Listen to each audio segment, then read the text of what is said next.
大家好，我係 Milko 姐，係啦，歡迎嚟到我 channel 幣圈奇蹟 Milko。咁今日咧我就第一次拍 Vlog 嘅，分享下我嘅喜悅嘅。我之前咧就係讀咗個兒童財商嘅導師課程，咁前嗰排咧就收到證書啦，收到一張、兩張、第三張同埋嗰個成績表，我都考得幾好嘅呢個成績表，所以咧我就會開心又好興奮係啦。咁呢個證書咧就會喺個香港嘅財商教育學院嗰度咧就去上堂嘅。咁我點解上呢個堂呢？因為都想同我個小朋友呢，就係共同成長嘅。咁當中呢，我點樣去教佢點樣理財啊？點樣去有財商嘅智慧啊？所以因此呢，我就會去讀咗呢個課程。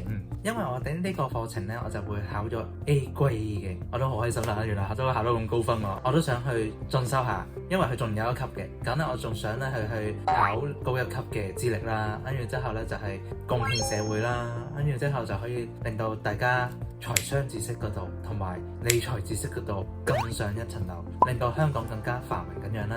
其實上我本身都係做 social service 嗰啲嘢嘅，咁咧就睇下會唔會喺我自己嘅生命入邊影響其他人生命，所以我就會慢慢係考獲唔同嘅呢啲嘅證書啦。所以呢個咧就係我想做嘅嘢啦，其中一個，因為我最想做嘅嘢都係桌遊嘅係啦。